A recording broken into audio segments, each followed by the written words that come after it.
March 11 വിശുദ്ധ എവുളോജിയൂസ് രക്തസാക്ഷി. സ്പെയിനിലെ കൊർദോവ എന്ന പ്രദേശത്ത് ഒരു സെനറ്റർ കുടുംബത്തിലാണ് എവുളോജിയൂസ് ജനിച്ചത്. സുകൃതം കൊണ്ടും പഠന സാമർഥ്യം കൊണ്ടും പ്രസിദ്ധിയാർന്ന കഥാനായകൻ ഒരു പുരോഹിതനായി തീർന്നു. സ്പെയിനിലെ പ്രധാന വൈദിക സെമിനാരിയിലെ മുഖ്യ അധ്യാപകനുമായി. പഠനവും ജാഗരണവും ഉപവാസവും പ്രാർത്ഥനയും ചേർന്ന അദ്ദേഹത്തിൻ്റെ ജീവിതം എത്രയും ഭാസുരമായിരുന്നു. അക്കാലത്ത് ചില ക്രിസ്ത്യാനികൾ തങ്ങളുടെ തീഷ്ണതയുടെ ആധിക്യത്തിൽ മുഹമ്മദിനെ പുച്ഛിച്ച് സംസാരിച്ചതിനാൽ AD 850 ഭീകരമായ ഒരു മതമർദ്ദനമുണ്ടായി.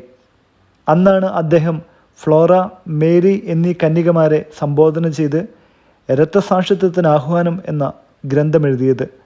852 കൊർദോവ കൗൺസിലിൽ ആരും സ്വയം രക്തസാക്ഷിത്വത്തിന് സമർപ്പിക്കരുതെന്ന് നിശ്ചയിച്ചു. 858 ടൊളേദോ ആർച്ച് ബിഷപ്പ് മരിച്ചപ്പോൾ എവുളോജിയൂസിനെ പിൻഗാമിയായി തിരഞ്ഞെടുത്തുവെങ്കിലും അഭിഷേകത്തിന് മുൻപ് അദ്ദേഹം വധിക്കപ്പെട്ടു. ലയോക്രീഷ്യ എന്ന മുസ്ലിം കന്യക രഹസ്യമായി ക്രിസ്തുമത തത്വങ്ങൾ പഠിച്ച് ജ്ഞാനസ്നാനം സ്വീകരിച്ചിരുന്നു. അവൾക്ക് മാതാപിതാക്കന്മാർ പ്രാർത്ഥനാ സ്വാതന്ത്ര്യം നൽകാഞ്ഞതിനാൽ അവളുടെ ആഗ്രഹപ്രകാരം വിശുദ്ധ എവുളോജിയൂസും അദ്ദേഹത്തിൻ്റെ സഹോദരി അനൂലോനയും കൂടി അവളെ ഒളിപ്പിച്ചു. ഇതറിഞ്ഞ് മാതാപിതാക്കന്മാർ എവുളോജിയൂസിനെ സാരസന്മാരുടെ രാജാവിൻ്റെ മുൻപിൽ ഹാജരാക്കുകയും രാജാവിൻ്റെ കൗൺസിലിൽ അദ്ദേഹത്തിൻ്റെ ശിരസ് ഛേദിക്കുവാൻ വിധിക്കുകയും ചെയ്തു. വധസ്ഥലത്തേക്ക് അദ്ദേഹത്തെ ആനയിക്കുമ്പോൾ ഒരു ഭൃത്യൻ അദ്ദേഹത്തിൻ്റെ ഒരു കർണത്തടിച്ചു.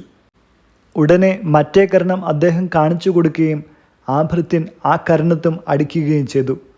പീഡനങ്ങൾക്കൊടുവിൽ 859 മാർച്ച് 11 അത്യന്തം പ്രസന്നതയോടെ അദ്ദേഹം മൃത്യുവരിച്ചു. വചനം പ്രഭാഷകൻ 43 അധ്യായം 1-2 വാക്യങ്ങൾ.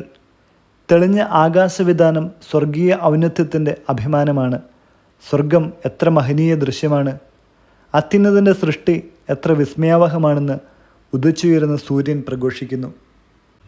വിചിന്തനം: ഒരു വിശുദ്ധൻ്റെ ഹൃദയത്തിന് രൂപം നൽകുക പ്രസാദവരത്തിൻ്റെ പ്രവൃത്തിയാണ്.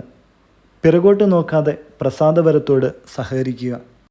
അങ്ങനെ ആത്മാവിൻ്റെ ശക്തിയാൽ നാം പ്രകാശിക്കുകയും പ്രകാശം നഷ്ടപ്പെട്ട് സ്വയം പ്രകാശിക്കാൻ സാധിക്കാതെ പോയ ആത്മാക്കളുടെ ജീവിതത്തിന് ഒരു വഴികാട്ടിയായി തീരുന്ന വലിയ പ്രകാശഗോപുരങ്ങളായി തീരുവാൻ ദൈവം നമ്മളെ ഉപയോഗിക്കുകയും ചെയ്യുമാറാകട്ടെ.